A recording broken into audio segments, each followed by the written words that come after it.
The future of our planet depends on the choices we make today. Now more than ever, the global community is taking action to combat climate change. And at the forefront of this movement is the European Union. So, what are their plans? Let's take a closer look.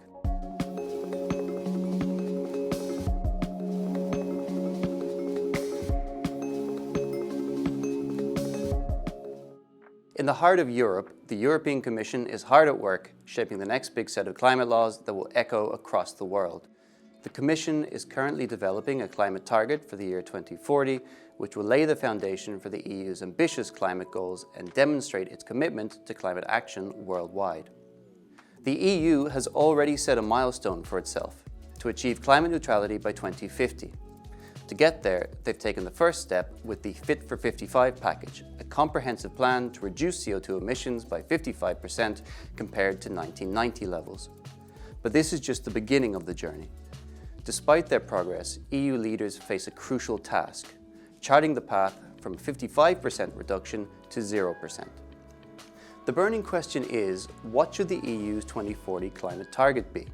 It's a question that preoccupies policymakers in Brussels and the global climate community. After all, the EU leads the world in the pursuit of climate neutrality. No continent has shown greater climate ambition than the EU. Experts argue that if the EU fails to deliver on its green growth agenda, few countries will be inspired to follow suit. Even within Europe's capitals, opinions differ. The call from French President Emmanuel Macron for a moratorium on environmental legislation to avoid burdening industry has sparked debate, and other influential leaders in the EU share similar concerns. Meanwhile, on the global stage, climate policy seems to be at a standstill. The world is grappling with geopolitical tensions, such as Russia's recent invasion of Ukraine, which has diverted diplomatic resources away from urgent climate action.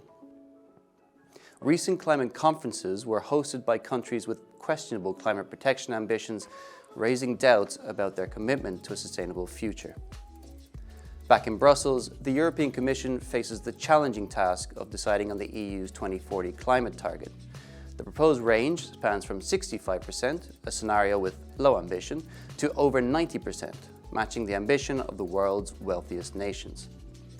One natural choice lies between 75% and 80%, aligning with the trajectory set between 2030 and 2050.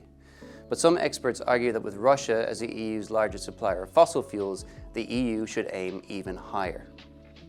This 2040 climate target proposal will be a defining moment for the first von der Leyen Commission, and likely Frans Timmermans' last. Timmermans, who urges policymakers to think of their children and grandchildren and leave a lasting climate legacy, may make one final effort to take bold action.